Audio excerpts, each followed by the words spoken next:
Good morning, everyone. Good morning. Welcome to the First Unitarian Society of Milwaukee. My name is Paul Geenan, and I am delighted to serve as your worship associate today and to welcome you fully in this space. We welcome people of all genders, sexualities, ages, races, ethnicities, histories, and bodies here. We welcome your mind, your heart, and your spirit here. We welcome all you are bringing with you today and all your heart longs to set down. We extend a special welcome to each guest among us. We invite our guests to fill out a welcome card located in the pew rack in front of you and drop it in the offering plate later in the service. Guests may also pick up a welcome packet at the back of the sanctuary, where folks will also find hearing-assisted devices and Braille hymnals. A fragrance-free area is located on the front right side in the first few pews. If you are a visiting family, including children or youth, after the time for all ages noted in your order of service, please join the children's recessional and head across the hall to the common room. There, you will be greeted by someone who will orient you to religious education. Immediately following the service, everyone is invited for coffee and conversation in the common room. Again, my name is Paul Geenan, and you can come and talk to me at the guest table there. As a way to engage at First Church, I invite everyone to explore the announcements insert for the numerous opportunities available here. In particular, let me draw your attention to, first of all, we have sign up for the Fall Journey to Membership class and explore Unitarian Universalist theology, history, and social justice, as well as membership and your own spiritual journey. The class is required to become a member of this church, but the curious to learn more are also welcome. Class will be held Saturday, November 16th, 9 a.m. to 4 p.m., and Thursday, November 21st, 6 to 8:30 p.m. Register at the member services table during coffee hour, online, or by contacting Membership Development Coordinator Lynn Jacoby. Feast for Fun bidding starts today. Act fast to place winning bids on your favorite items in coffee hour today and next Sunday. You can also register and bid online. What's up with deindustrialization and how it relates to Milwaukee's Green New Deal? Join our Earth Justice Ministry team to learn at the Citizen Action of Wisconsin Organizing Cooperative Climate Justice Forum on Tuesday, October 29th from 6 to 8 p.m. Please find details on these and more events in the announcement inserts. Finally, please silence any electronic devices for the remainder of the service. Once again, I welcome you to First Church by inviting you to join me in the unison reading of our mission, which is printed in your order of service. We gather to nurture the spirit, engage the mind, inspire action. Now, I'd like to invite our chalice lighters, Ann Hefner and Aidan Cowley Hefner. Aidy Cowley Hefner.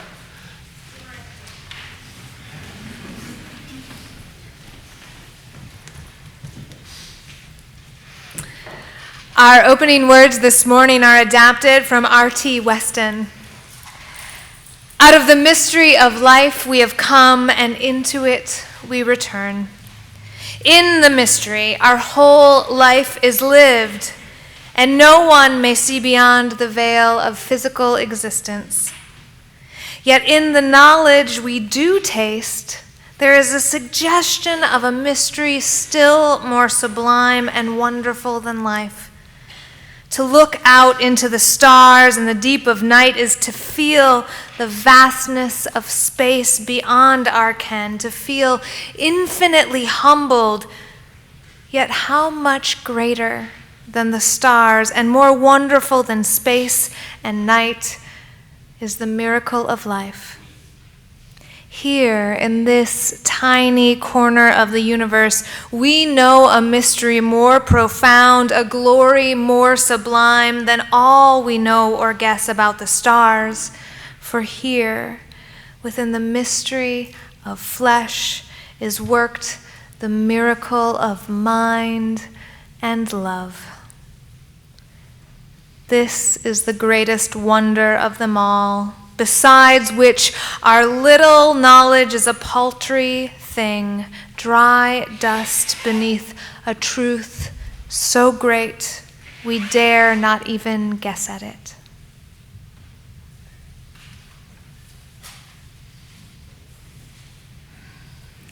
Will you please rise in body or spirit and join us for our opening hymn, number 187.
Good morning.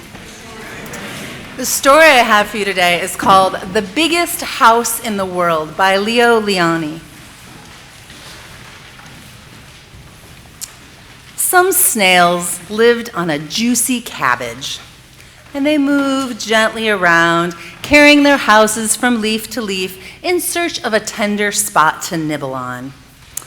And one day, a little snail said to his father, "When I grow up, I want to have the biggest house in the world."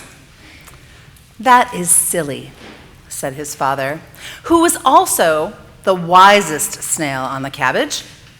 "Some things are better small." And then he told his child this story. Once upon a time, a little snail, just like you, said to his father, "When I grow up, I want to have the biggest house in the world." "Some things are better small," said his father. "Keep your house light and easy to carry." But that little snail, he would not listen, and hidden in the shade of a large cabbage leaf, he began to twist and stretch this way and that until he discovered how to make his house larger. And it grew, and it grew, and the snails on the cabbage said, "You surely have the biggest house in the world." And that little snail, he just kept twisting and twitching until his house was as big as a melon. And then, by moving his tail swiftly left, right, he learned he could grow large pointed bulges. And then by squeezing and pushing and wishing very hard, he was able to add bright colors and even beautiful designs. Now he knew that he had the biggest and the most beautiful house in the whole world, and he was happy and he was proud. A swarm of butterflies flew overhead. "Look," they said, "a cathedral." "No," said another, "it's a circus." They never guessed what they were really looking at was just the house of a snail. And a family of frogs on their way to a pond stopped in awe. "Never," they told their cousins later, "never have you seen such an amazing sight, an ordinary little snail with a house like a birthday cake." One day, after they had eaten all the leaves and only a few knobby stems were left, the snails decided to move to another cabbage. But the little snail, alas, he couldn't move. His house, much, much too heavy. And so he was left behind with nothing to eat, and he faded away. Nothing remained but that house, and that too, little by little, it crumbled until nothing remained at all. That was the end of the story that the father told the little snail, and the little snail was almost in tears. But then he remembered his own house. I shall keep it small, he thought, and when I grow up, I can go wherever I want, wherever I please. And so he did. On one day, he took a light and joyous journey, and he went out to see the world. He saw leaves fluttering in the breeze. He saw where the dark earth cracked open and crystals glittered in the sun. He saw polka-dotted mushrooms and so much more. The tender buds were sweet and cool with the morning dew, and that little snail, he was very, very happy. And the seasons came and went, but the snail never forgot that story that his father had told him. And when someone asked, "How come you have such a very small house?" he would tell them the story of the biggest house in the world. The end. Please join us for our next hymn. It's in the Teal hymnal. It's number 1007.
I am sorry to share with you the news that a member of our congregation has died.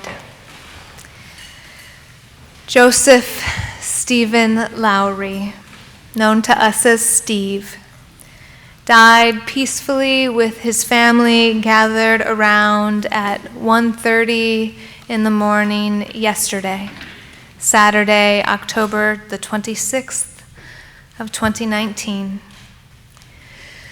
Steve's family and friends and members of Buddhist sanghas surrounded him with love on his journey with pulmonary fibrosis over the last several years.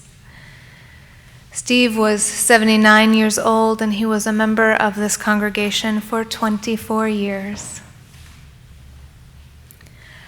A memorial service will be held here at First Church this Friday, November 1st at 4 p.m. with our Reverend Dina McFeeters and Paul Norton from the Mindfulness Center co-officiating. There will not be a reception following the service. Information about charitable organizations for memorial gifts will be forthcoming. Thus, as is our tradition in this congregation, whenever we have a birth, an adoption, or a death among our members, we light our candle of life. Today, in honor of Joseph Stephen Lowry.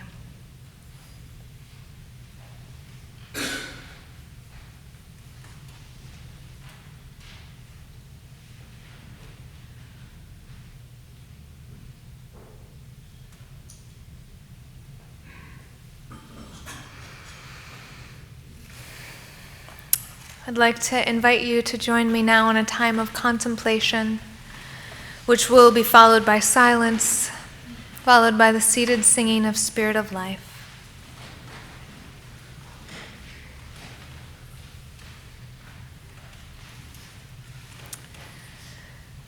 So just take a moment to feel your body, your feet on the floor grounding you,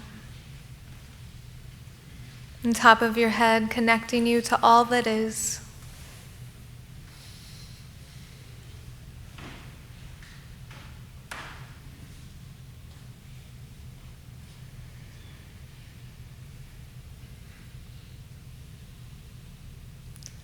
Bring your attention to your breath.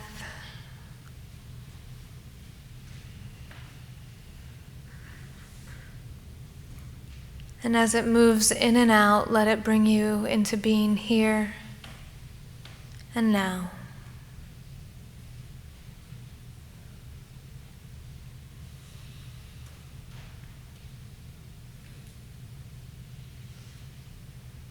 Spirit of life and love, Holy One of our being and our becoming, that which is sacred within, among, and beyond us.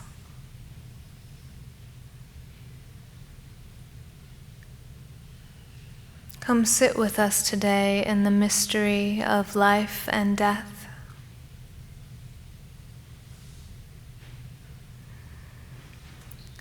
Let our breath remind us that we are alive. And in our living, may we fully become.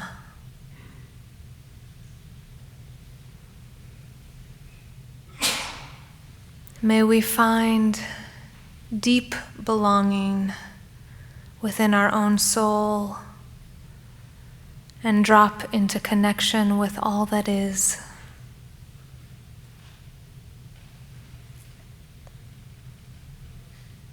And when it comes time for us to let go of this life, may we do so in peace, in grace, and slip back into mystery. May it be so.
Wandering Around an Albuquerque Airport Terminal by Naomi Shavib Nye. After learning my flight was detained 4 hours, I heard the announcement. If anyone in the vicinity of Gate 4A understands any Arabic, please come to the gate immediately. Well, one pauses these days. Gate 4A was my own gate. I went there, an older woman in full traditional Palestinian dress, just like my grandma wore, was crumpled to the floor, wailing loudly. "Help," said the flight service person. "Talk to her. What is her problem?" We told her the flight was going to be 4 hours late, and she did this.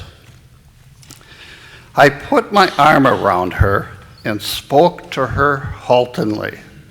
"Shadoa, Shabab Hibiti, Stani Stani Shwe, Min Shfaldek, Shobetswi."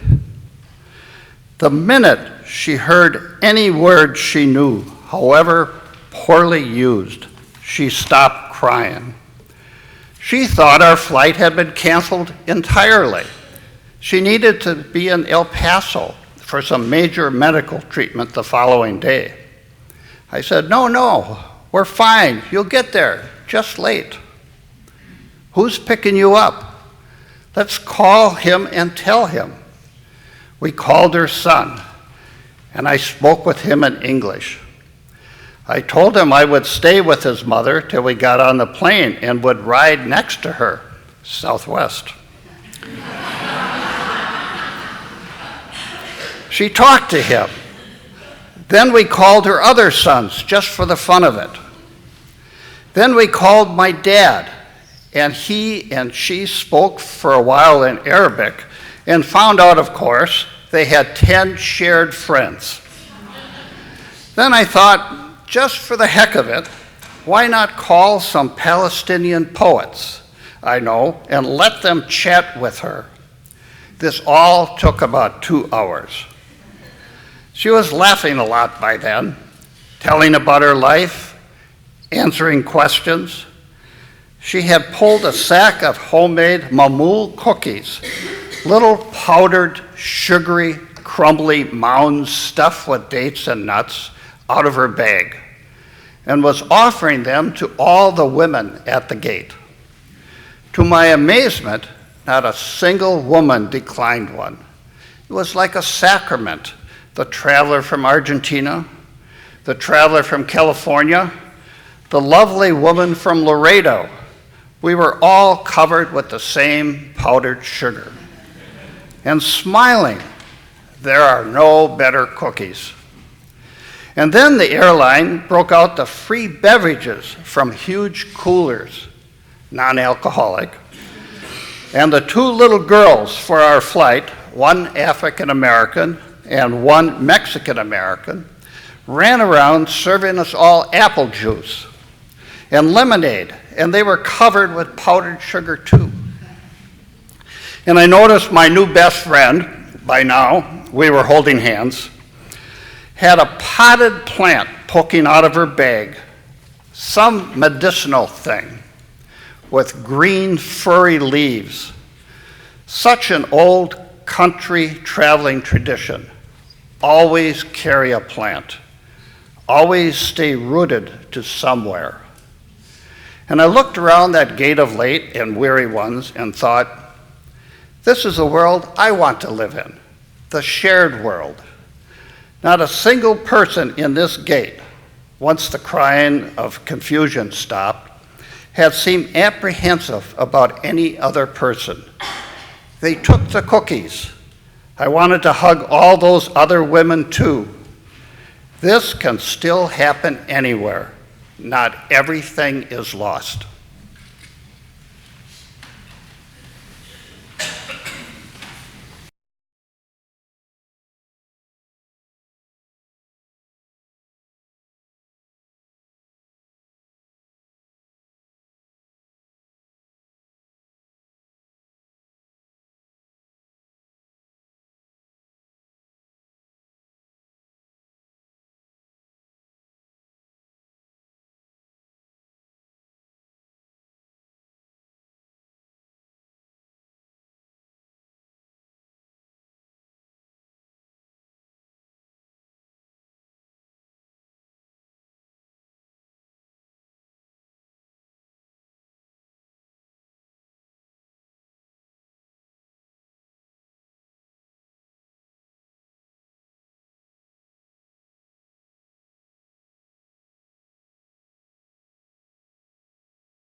Between 2006 and 2016, I moved across state lines 14 times. I moved for new work, for school, for an internship, and for new ministries. In all that moving, I pared down to just the essentials. I had furniture that also served as moving boxes. My computer was also my television. I learned how to be that small snail carrying its shell.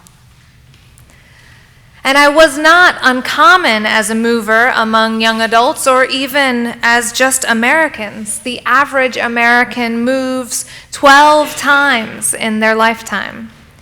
And in 2018, 10% of the US population moved. The disruption of moving can create loneliness and pain. In fact, living without connection in our lives actually lights up the same pain centers in the brain as physical pain does.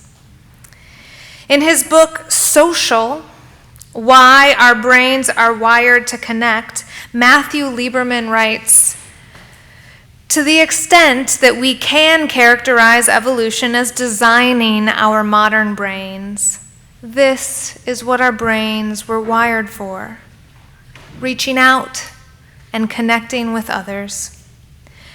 These social adaptations are central to making us the most successful species on Earth. It turns out that social connections are as important to health outcomes as not smoking is. And social standing is more important to our sense of worth than wealth is. Sometimes material belongings can even stand between us and social connections, ironically lowering our sense of self-worth rather than increasing it."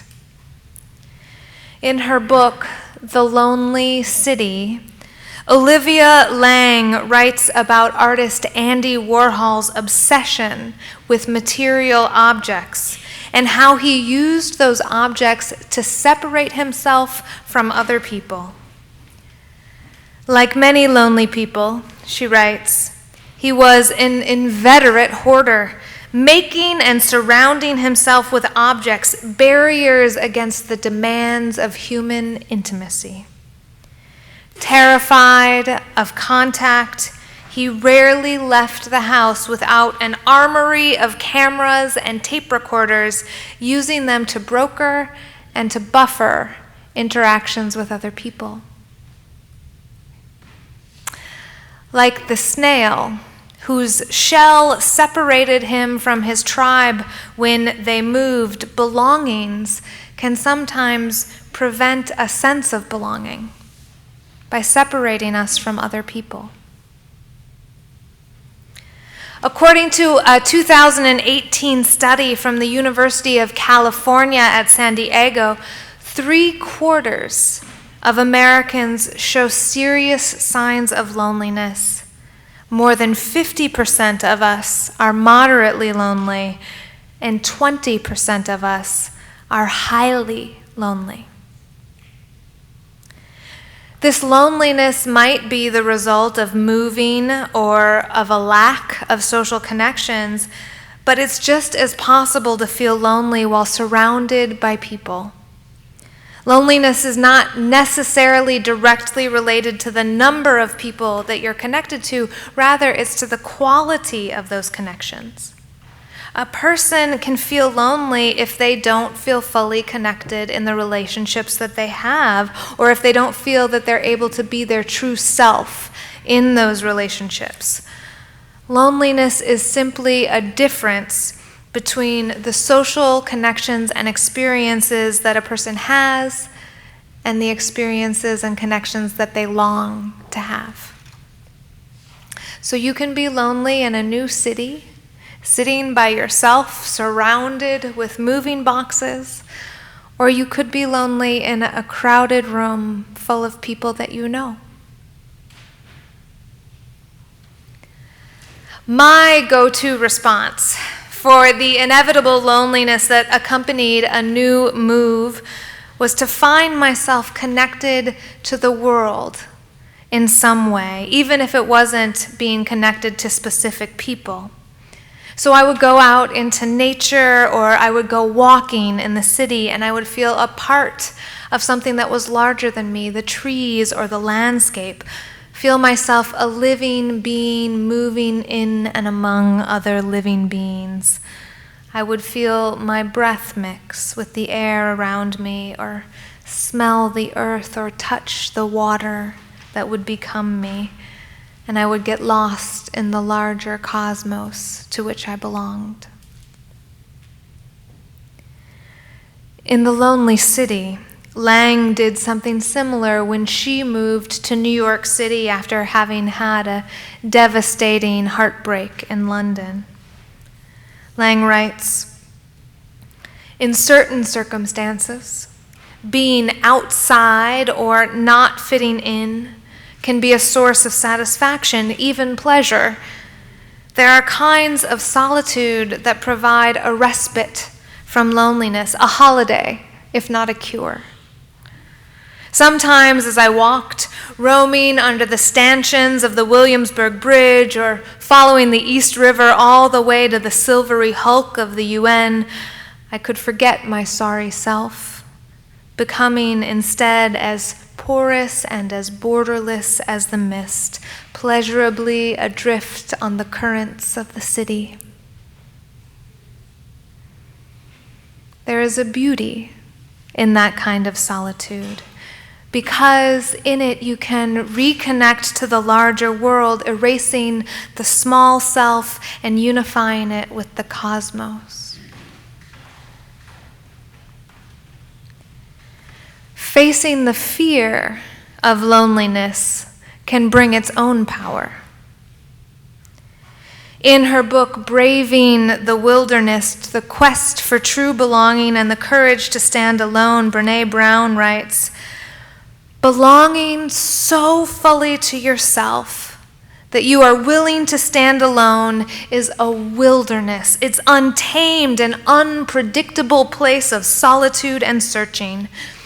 It is a place as dangerous as it is breathtaking, a place as sought after as it is feared.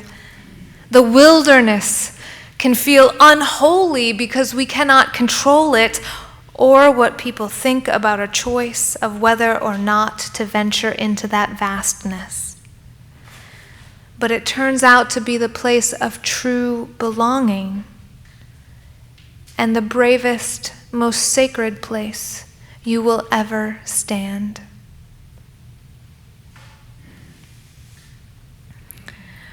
Brown writes this way because the truest place of belonging is deep within the soul, deep within the knowing and accepting of oneself.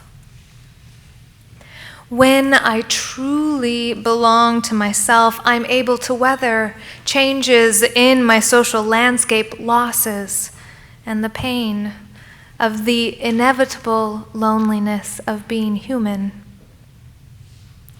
Wading into this territory is dangerous because the loss that one experiences there is real, because loneliness has both physical and emotional consequences, and because the feelings there are wild and not able to be controlled.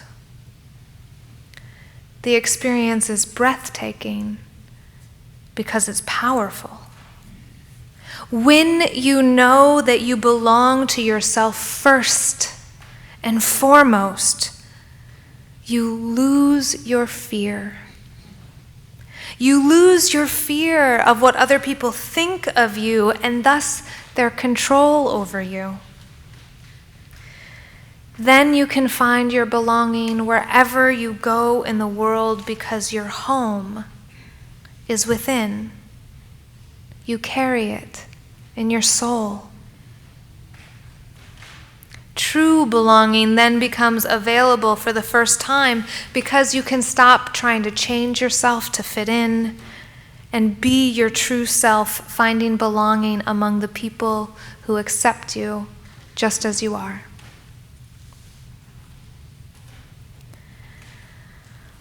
Ironically, in finding oneself at home in the world, one discovers in both loneliness and in belonging that it is all a sense of home that is borrowed. The deep roots of belonging are transient, and the shallow suitcase of moving is transient. To feel alone, this is the human condition, the condition that marks our entrance and our exit to the world. Lang writes, "When I came to New York, I was in pieces. And though it sounds perverse, the way I recovered a sense of wholeness was not by meeting someone or falling in love, but rather by slowly absorbing the fact that loneliness and longing does not mean that one has failed. It simply means that one is alive." While moving regularly can undermine long-term connection, the practice of the suitcase can help a person make peace with the truth of transience. As human beings, we need the deep roots of belonging with a place and a people. But when you learn to find the deepest well of belonging within, when you travel with a potted plant in a bag and stay rooted in yourself, you can drop down through the well and out into the fullness of the cosmos. You know that you are at home in all that is, and therefore you are never alone, even as everything around you inevitably, inexorably changes. Indeed, in that 2018 loneliness study, they found that a deep sense of spirituality helped inoculate people against loneliness. This is because when people knew their connection to the larger world, to that larger cosmos, they got the medicine that they needed for living in a complicated, disconnected, and ephemeral world. In a number of religious traditions, this is the time of the year when we remember our dead. We're moving into coldness and dark, into a season of impermanence and dying. Two of our most prominent contemporary rituals in North America are a blend of Christian and pagan traditions. Our American Halloween is a blend of the Celtic ritual Samhain and the Christian ritual of All Hallowtide, which includes both All Saints' Day as well as its eve, Hallowmas and Halloween. The Day of the Dead, or Dia de Muertos, is a Mexican tradition that blends indigenous rituals for honoring the dead also with All Saints' Day. These rituals honor the dead, but they do so differently in their own cultural, symbolic, and cultural contexts. The feeling of Halloween tends to be spooky, with a sense that there is a threat from death when the veil between the worlds is thin. Dia de Muertos, however, is more of a celebratory feel with love and invitation to the spirits, as well as a celebration of life in the light of death.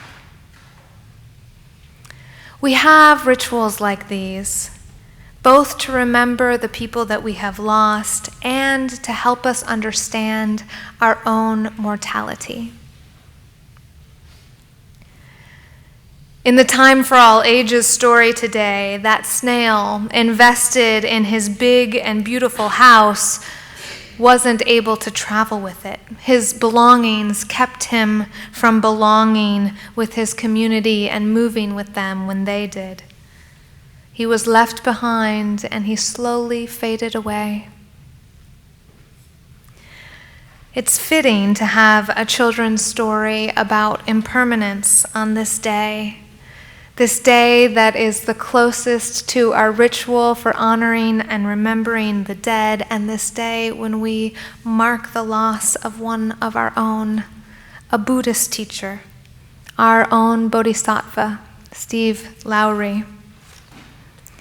Steve and his wife Jeannie led the Buddhist group here at First Church for many years, and in it they taught about the impermanence of all things, even snails, even us.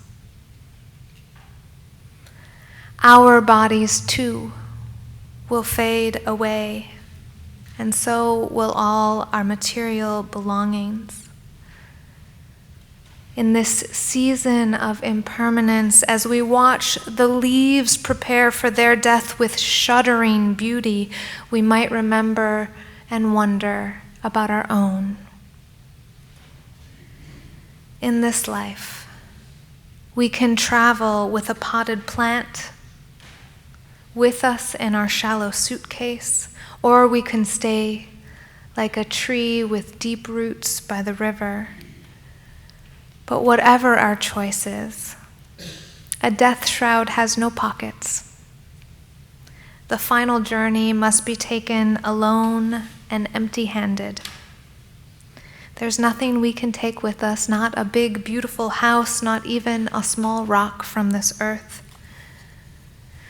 And so, instead of gathering material belongings to prepare us for that journey, instead we invest in the life that we leave behind.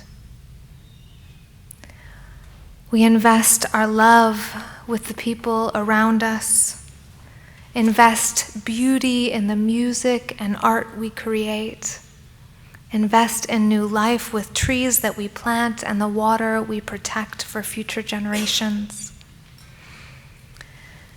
We give as part of the breathtaking beauty of this world, that which is within our own souls, that which is in true community, and that which is in the larger, sparkly, beautiful cosmos of all being. Loneliness is normal. It's a normal part of being alive, just a signal that we're looking for more connection.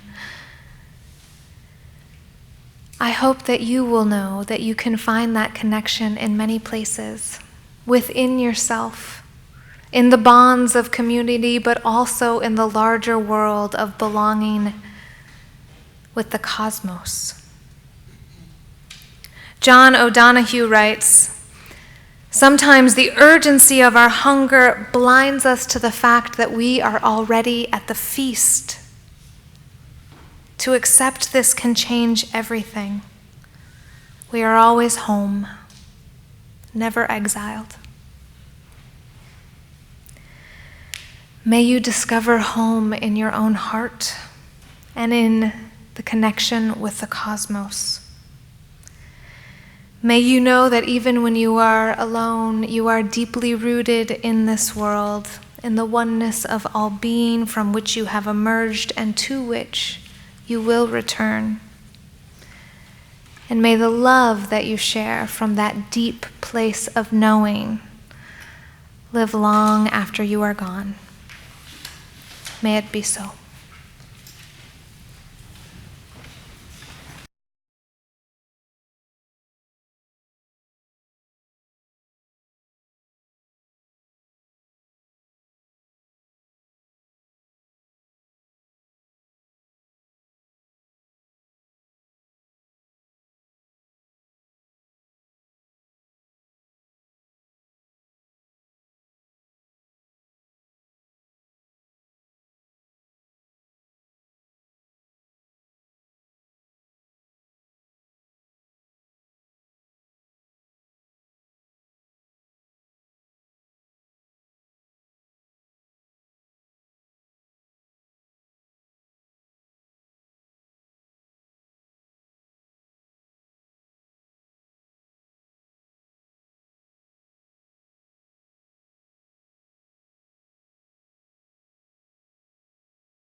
Please rise in body or spirit and join in the responsive reading printed in your orders of service. This is by Raymond Bond. I'll begin. We belong to the eternal here and now. We did not begin when we were born.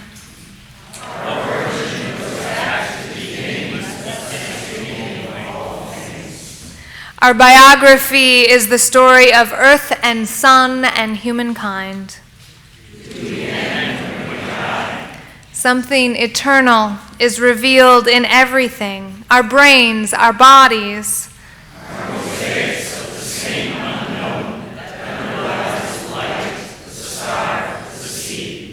We do not know what it is, but we live in it.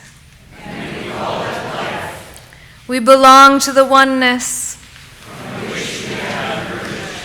And will you join in singing our closing hymn?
My friends, may you be at home in your own soul, with your people, and everywhere you go, may home travel with you.